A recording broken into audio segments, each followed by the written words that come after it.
These are the Guardians. Long ago they formed the Green Lantern Corps to protect the universe. But the Green Lanterns were Universe Protection Plan Number 2. Plan Number 1 was an army of killer robots called the Manhunters. Not a good idea in retrospect. The Manhunters were shut down after malfunctioning and destroying all life on the planet Ryut, home planet of the Red Lantern Atrocitus. Now, the Guardians aren't happy with their Green Lanterns and have developed a new army to control them. A third army. These things are gross. They break through constructs, they steal bodies, and they do it all without thinking or feeling. They are powered by Volthoom, the mysterious first lantern. Volthoom is so powerful, the Guardians keep him in a specially built prison. Now they've taken him out of the prison so he can power these things he hates. The Guardians are full of great ideas. Just for funsies, the Guardians tell John Stewart that Mogo, a sentient planet John destroyed during his wilder years, is reforming. John heads out to investigate. Meanwhile, the Guardians bestow upon Guy Gardner the title of Lantern Sentinel, an honor with the dubious quality of having been made up just this very second. Then they orchestrate a scenario to make him look derelict in his duties. Moreover, they attack him with the Third Army, but he manages to escape. The Guardians expel him from the Corps. As if that weren't bad enough, they send him to Baltimore.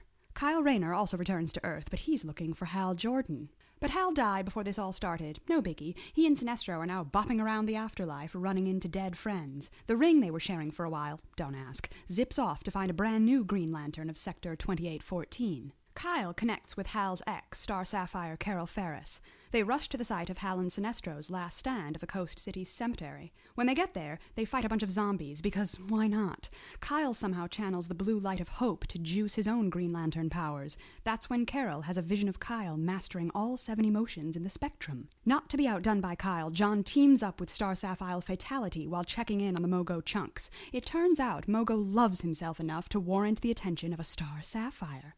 Back on Earth, Hal and Sinestro's ring, buggy as shit, selects a new bearer.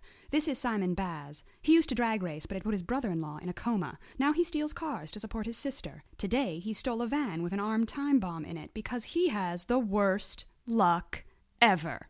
He makes it out okay, but now the DHS thinks he's a terrorist. They bring him in for some enhanced interrogation. Just in the nick of time, the ring selects Simon as the new Green Lantern, and he busts himself out of there. With a little help, Kyle masters his emotions quickly.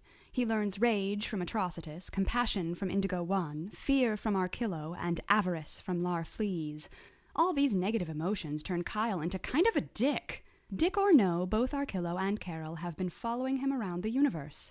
Side, a former guardian, now an indentured servant of Larfleeze, tells Kyle that his mastery of the emotional spectrum is the only way to defeat the Third Army. 1 emotion shy of the full set, Kyle can't stop the Third Army when they descend on Okara.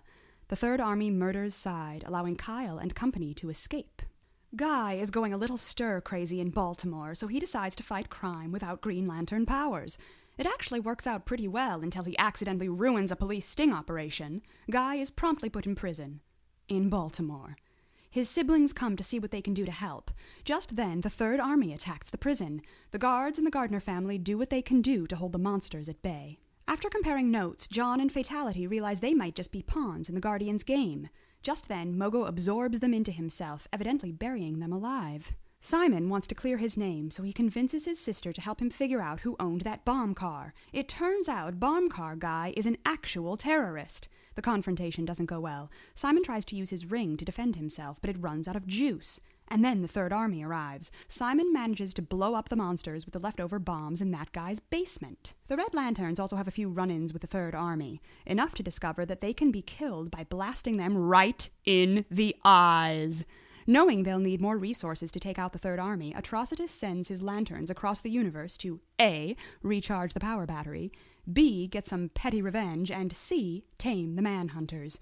The first 2 points are irrelevant because the Manhunters are more than capable of helping Atrocitus, even if, they sort of destroyed everything he ever loved. Green Lantern Bedig shows up on Earth looking for Hal and is kind of confused to learn about everything that's been going on.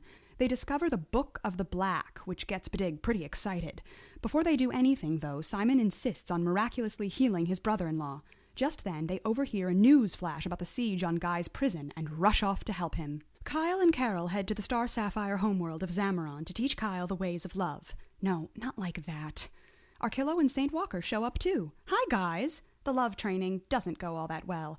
Kyle's got daddy issues, and his soured relationship with the guardian Ganthet isn't helping him work them through. Speak of the devil, Ganthet arrives on Zamaron, backed by the Third Army. The Zamarons jump to Kyle's defense, and an epic fight ensues. Ganthet shoots clear through Kyle's chest. Dying, Kyle forgives Ganthet, effectively mastering love. Kyle is reborn as the White Lantern and easily dispatches the Third Army goons. Mogo, now fully formed, kills a bunch of Third Army monsters. It turns out he was kidding about absorbing John and Fatality, and he promptly spits them out. Badig and Simon arrive at the prison just in time and incinerate those Third Army chumps. They pick up Guy and head off to the moon to regroup. They send Guy to Oa to see what he can do to stop the Third Army, while Badig and Simon head into the Book of the Black. Back on Oa, Guy manages to rally a band of freedom fighters to rebel against the Guardians. A number of reinforcements arrive at strategic times. Kyle brings his new ring, Atrocitus brings the Manhunters, John brings his winning smile. It looks like the good guys are going to win. That is, until the Guardians are spread so thin and accidentally allow the First Lantern to escape. His first act of freedom? Vowing to destroy everything the Guardians ever created. The end?